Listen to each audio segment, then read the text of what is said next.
सद्भाव रामायण अयोध्या कांड पुत्र वियोग में भाग 2। सुमन, मैं और कुछ जानना नहीं चाहता। मुझे तो यह स्पष्ट बता दे कि अब राम सीता लखन में से 14 वर्ष से पहले कोई नहीं आएगा ना? ना महाराज, वह अवधि तो अब पूरी करनी ही पड़ेगी। और दशरथ जी को जब पूर्ण विश्वास हो गया कि तीनों में से कोई वापस नहीं लौटेगा, तब वे खड़े हो गए। उन्हें कोई पकड़ न सका। राम, वैदेही और लखन की पुकारें लगाकर अवधेश ने अयोध्या के राजभवन की दीवार में सिर पटका। राम जननी की चिंता बढ़ गई। उन्होंने सुमन से कहा, सुमन जी, शक्य हो तो जल्दी वशिष्ठ महाराज को बुला लाओ। सुमन राजा का हाथ पकड़कर बिठाते हैं। राजा को राम विरह असह्य हो गया है। कौशल्या जी उन्हें काबू में लेने की कोशिश करती हैं और फिर कौशल्या जी का बहुत सुंदर निवेदन होता है। कौशल्या जी के लिए तो क्या कहें। ऋषि की यह धरती कुछ 1 वर्षों तक प्रार्थना किया करे और इस देश का देवी समाज वर्षों तक परमात्मा को पुण्य अर्पण किया करे, तो शायद वर्षों के बाद एकाध कौशल्या का जन्म हो। इतनी ऊंचाई पर बैठा हुआ यह पात्र है। कौशल्या जी कहती हैं, महीपति जी, राजनीति की एक बात कहूँ आपसे। क्या देवी? प्रभु, राम का वियोग समुद्र के समान है और जिस तरह समुद्र का त्याग नहीं निकाल सकते, उसी तरह इस वियोग का ताप नहीं पा सकते। पर आपको एक वस्तु कहूँ, राम विरह सागर है तो अपनी अयोध्या जहाज है। हम सब उसके मुसाफिर हैं और आप जहाज के कर्णधार हैं, कप्तान हैं। जिस जहाज का कप्तान हिम्मत हारे, धैर्य गवाए, उस जहाज के मुसाफिरों की क्या दशा हो। और महाराज, आप यदि हिम्मत हार जाएं, धीरज खोएं, तो फिर हम क्या करेंगे? मुझ पर दया न आए तो कोई बात नहीं। इस सुमित्रा और कैकेयी की दया न आए तो भी कोई बात नहीं। अवध की जनता की दया न आए तो भी कोई बात नहीं।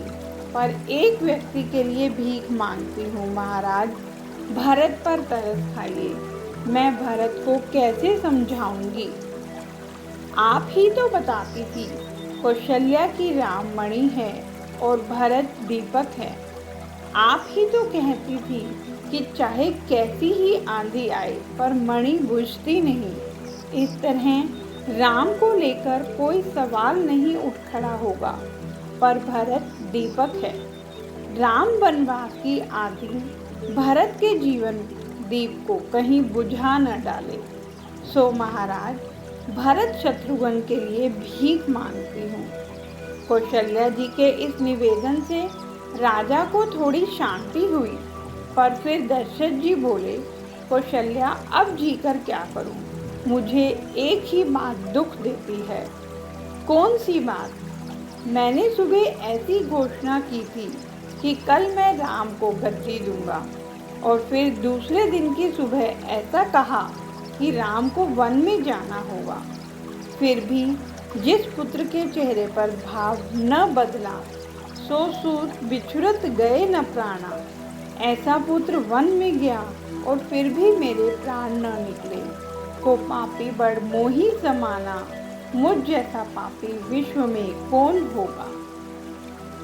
जब अयोध्या के मेरे 3 रत्न जंगल में दर दर भटकते हों, तब मैं जीकर क्या करूँगा। कौशल्या, भरत आए, बड़ी धूमधाम से राज्याभिषेक करना। भरत और मांडवी को मेरी ओर से आशीर्वाद देना। भरत को कहना कि भातृभाव का निर्वाह करे। कौशल्या, मेरा इतना दुर्भाग्य कि राम राज्याभिषेक का उत्सव तो न देख सका, पर भरत का राज्याभिषेक भी नहीं देख सकूंगा। कौशल्या जी को डर लगा कि महाराज अब जीवित नहीं रहेंगे। कौशल्या जी ने राजा के नेत्र देखे, व्यवहार देखा, समझदार कौशल्या जी जान गई। उन्होंने सुमित्रा जी को सावधान कर कहा कि अब कोई भी दूर मत जाना। क्यों माँ? बहन, मुझे ऐसा लगता है कि सूर्यवंश सूर्यास्त का समय अब नजदीक आ पहुंचा है। समस्त अयोध्या में समाचार फैल गए कि राजा की हालत गंभीर है। अवध विधाता को प्रार्थना करती है कि हमारा आयुष हमारे अन्नदाता को दे दीजिए। इस ओर कैकेयी देश में भरत को नींद नहीं आती। शत्रुघ्न जग पड़ते हैं। चित्रकूट की तलहटी में राम दर्भशैया पर बैठे हैं। आज किसी को चैन नहीं। प्रेम तो हर जगह अन्योन्य रहता है। कौशल्या जी का हाथ पकड़कर महाराज दशरथ जी कहते हैं, सामने की दीवार पर आपको कुछ दिखाई देता है। महीपति जी, वहाँ तो दीवार ही है और कुछ नहीं। कौशल्या जी बोली, नहीं कौशल्या, मैं पागल नहीं, आप देखिए ना सुमित्रा। महाराज, हमें कुछ भी नहीं दिखाई पड़ता।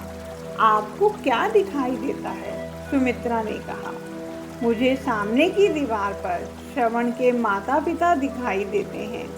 मैंने श्रवण को बाण मारा था। अंतिम समय उसके माँ बाप ने पुत्र विरह में मुझे शाप दिया था कि अवधपति 4-4 पुत्र होंगे, पर अंतिम समय में आपको पानी की बूंद देने वाला कोई नहीं होगा। कौशल्या, कर्म का फल भुगतना ही पड़ता है। कर्म से ब्रह्म के पिता भी नहीं छूट सकते। यूं कहकर दशरथ जी रोने लगे। जय श्री राम।